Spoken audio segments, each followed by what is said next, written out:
तो पूरे देश में चुनाव हो चुके हैं और चुनाव के बाद अब बारी आती है अनुमानों की। चुनाव के बाद अधिकतर जो चैनल्स होते हैं, जो एजेंसीज रहती हैं, वो अपने अपने जो सर्वे हैं वो लोगों के सामने रखते हैं। आज हम भी उन्हीं सर्वे पर चर्चा करेंगे और ख़ास तौर पर जो हमारा केंद्र रहेगा वो मध्य प्रदेश रहने वाला है, क्योंकि मध्य प्रदेश में 29 लोकसभा की सीटें होती हैं और इस बार हर सीट पर बताया गया है कि बहुत कड़ा मुकाबला हुआ है। तो जो अलग अलग सर्वे हैं वो मध्य प्रदेश की सीटों को लेकर क्या कह रहे हैं, विस्तार से आपको बताएंगे। और इस चर्चा में हमारे साथ अंकित जी जुड़े हुए हैं, जो अपना डेटा लेके आपको बताएंगे कि अलग अलग सर्वे क्या कह रहे हैं। जी अंकित जी। बहुत बहुत शुक्रिया देवाशीष। हाल ही में जैसा आपने कहा कि मध्य प्रदेश में 29 सीटों पर सबसे ज़्यादा भारतीय जनता पार्टी जोर दे रही है, क्योंकि 29 की 29 सीटें जीतने का दावा अभी हाल ही में हुआ है। भारतीय जनता पार्टी भी लगातार ये दावा कर रही है। जैसे कि एग्जिट पोल आए, एग्जिट पोल की आपने बात की, तो मेरे पास कुछ सूची है। इसमें एग्जिट पोल में आपको बताऊं कि इंडिया टीवी चैनल्स के अनुसार भारतीय जनता पार्टी को 28 सीटें 29 सीटें दी है। वहीं TV9 की बात की जाए, TV9 भारतवर्ष ने लगभग इनको 29 की 29 सीटें दी है। ये सर्वे ऐसा है जिन्होंने जीरो यानी कि शून्य कह सकते हैं, शून्य सीट कांग्रेस को दी है, अदर को कोई भी सीट नहीं दी है। वहीं इंडिया टीवी CNX की बात की जाए तो कांग्रेस को सिर्फ एक सीट मिल रही है इनके अनुसार। दूसरी सूची मेरे पास है AP न्यूज़ के अनुसार, जिसके अनुसार 28 से 29 सीटें यहाँ पर भी भारतीय जनता पार्टी को दी है। कांग्रेस को एक सीट कांग्रेस को दी, अदर को कोई भी सीट नहीं है। कहा जाए तो साफ तौर पर एक ही सर्वे ऐसा जिसमें 29 की 29 सीटें भारतीय जनता पार्टी को दी है। 28 से 29 सीटें कई सर्वे ने भारतीय जनता पार्टी को दी, कांग्रेस को केवल एक सीट अभी तक दी गई। कुछ सर्वे यहाँ पर मेरे पास भी हैं, जहाँ पर बात करें न्यूज़ 18 के एग्जिट पोल का, तो न्यूज़ 18 के मुताबिक बीजेपी 26 सीटें जो है वो मध्य प्रदेश में जीत रही हैं और कांग्रेस 3 सीटें जीत सकती हैं। अगर ऐसा होता है तो जो कांग्रेस का पिछला प्रदर्शन था उससे बेहतर कहीं ना कहीं कांग्रेस करती हुई दिखेगी। और बात करें चाणक्य के सर्वे की, तो बीजेपी को ये वही पुरानी तस्वीर को दोहरा रहे हैं, 27 से 29 सीटें दे रहे हैं और कांग्रेस को सिर्फ 2 सीटों पर लगभग सारे सर्वे 26-28 सीट का आंकड़ा लेके चल रहे हैं, भारतीय जनता पार्टी को बढ़त दिखा रहे हैं। बिल्कुल। और 2 और सर्वे हैं, TV9 पोलस्ट्रेट और टाइम्स नाउ ETG। तो TV9 पोलस्ट्रेट की बात करें तो इन्होंने 29 की 29 सीटें जो हैं कांग्रेस को कहीं ना कहीं चिंता में डालते हुए 29 की 29 जो सीटें हैं वो भारतीय जनता पार्टी के खाते में दे दी हैं। वहीं टाइम्स नाउ ने भी 28 से 29 सीटें। लेकिन देवाशीष, एक क्वेश्चन मार्क ये खड़ा होता है कि कई कांग्रेस लगातार एफर्ट्स मार रही है, भारतीय जनता पार्टी तो कह रही है कि 29 सीटें वो लेकर आएंगे। लेकिन ये सर्वे कितने प्रतिशत सच हो सकते हैं, क्योंकि बात की जाए कई सीटों जैसे छिंदवाड़ा सीट हुई, एक हमेशा आ रही है कांग्रेस के लिए। इस बार दिग्विजय सिंह को चुनाव लड़ रहे हैं, कहीं ना कहीं उनका भी ज़्यादा प्रभाव दिख रहा है सीट पर। क्या कहेंगे आप? देखिए, जैसा कि हम बार बार इस बात को भी दोहरा रहे हैं कि ये सिर्फ एक अनुमान है, ये एग्जिट पोल है। खैर कुछ घंटों बाद, यानी कि अब कुछ घंटे ही रह गए हैं, कुछ घंटों के बाद तस्वीर पूरी तरीके से साफ हो जाएगी, लेकिन उससे पहले ये सिर्फ अनुमान है। और जैसा कि आपने छिंदवाड़ा का जिक्र किया, आपने राजगढ़ का जिक्र किया, बेशक कमलनाथ जी के बेटे नकुलनाथ छिंदवाड़ा से चुनाव लड़ रहे हैं और वो सीट बिल्कुल अजय है। कांग्रेस पार्टी वहाँ लगातार चुनाव जीती है और उस कारण से छिंदवाड़ा कमलनाथ के नाम से ही छिंदवाड़ा जाना जाता है। और वैसा ही राजगढ़ में भी देखने को मिलता है, क्योंकि राजगढ़ में इस बार दिग्विजय सिंह बहुत लंबे वक्त के बाद वापसी कर रहे हैं। इस कारण से वहाँ के जो कार्यकर्ता हैं जमीनी, उनमें बहुत ज्यादा उत्साह है। तो ये भी बताया जा रहा है कि उनकी स्थिति वहाँ पे बहुत मजबूत है और यही कमलनाथ के साथ भी होता है।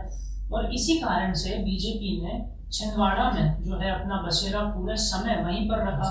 वहाँ पर मुख्यमंत्री कई बार कहीं ना कहीं सर्वे जो हुए हैं उसके अनुसार, क्योंकि देखा जाए तो सभी ने 28-29 सीटें, जी कहीं ना कहीं ये सोचने वाली बात है कि कांग्रेस की बढ़त हो सकती है।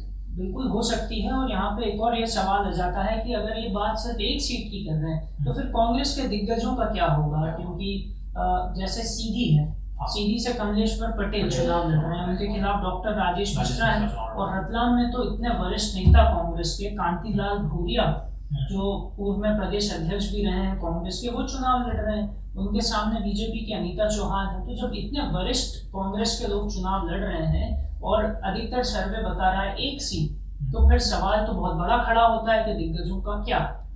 देखिए देवाशीष, जैसा आपने कहा कि ये सब पूर्व अनुमान होते हैं, तो कहीं ना कहीं ये रिजल्ट आने के बाद हमें सभी क्लियर हो जाएगी क्या हो सकता है। और आपने सही कहा, कुछ सीट ऐसी हैं जैसे गोरख की बात की जाए, सीधी की बात की जाए, रतलाम की बात की जाए, कहीं ना कहीं इन पर भी क्वेश्चन मार्क बना हुआ है कि यहाँ पर क्या हो सकता है। बिल्कुल। और इसी के साथ कुछ जो बीजेपी की सीटें हैं, बहुत महत्वपूर्ण सीट कह सकते हैं, जहां पर भारतीय जनता पार्टी की जो स्थिति है वो बहुत ज़्यादा मजबूत है। अगर अपन बात करें इंदौर की, तो इंदौर में जो भी घटनाक्रम हुआ वो तो बहुत रोचक था। पहले कांग्रेस ने अक्षय बम को टिकट दिया, बीच चुनाव में उन्होंने नामांकन अपना वापस ले लिया, जिससे कहीं ना कहीं जो कांग्रेस पार्टी के नए नवेले प्रदेश अध्यक्ष हैं जीतू पटवारी, उनका तो गृह क्षेत्र है इंदौर, तो कई सवाल खड़े हुए थे कि भाई ऐसा प्रत्याशी को टिकट ही क्यों दिया। तो इंदौर अपने आप में एक इस बार रोचक इतिहास लेके अपने साथ आता है। फिर बात खजुराहो की करें, वहाँ पे भी बीजेपी बहुत मजबूत है, क्योंकि इंडिया गठबंधन के मुताबिक समाजवादी पार्टी के लिए वो सीट छोड़ी गई। समाजवादी पार्टी ने विष्णुदत्त शर्मा मजबूत नजर वहाँ पे बहुत मजबूत नजर आ रहे हैं, एक तरफा चुनाव के लिए हो गया कह सकते हैं।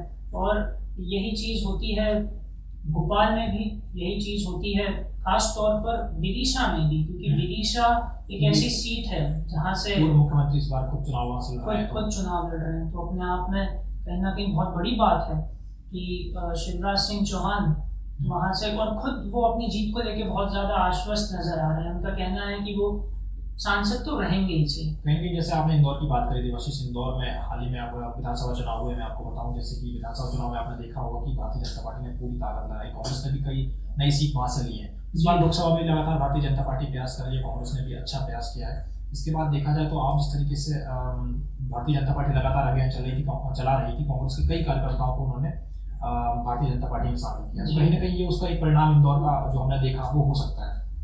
बिल्कुल सही बात है। और इसके साथ एक और पॉइंट है कि जो विधानसभा चुनाव हुए उसमें मुख्यमंत्री बने डॉक्टर मोहन यादव। अब उनके नेतृत्व में यह मध्य प्रदेश में पहला चुनाव है, तो ये उनके लिए एक चुनावी टेस्ट भी है।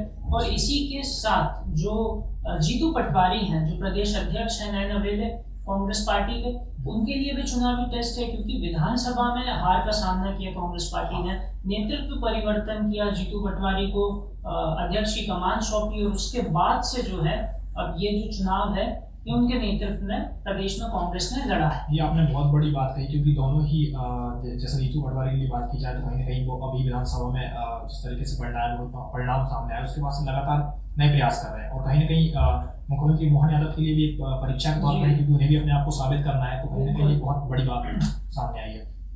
तो जैसा कि बार बार इस बात का हम जिक्र कर रहे हैं कि ये सिर्फ पूर्व अनुमान है, थोड़े ही समय बाद तस्वीर पूरी तरह से साफ हो जाएगी, और जब तस्वीर साफ होगी तो उस तस्वीर को सबसे पहले हम आपको बताएंगे। जुड़े रहिए स्वराज डिजिटल की टीम के साथ। शुक्रिया।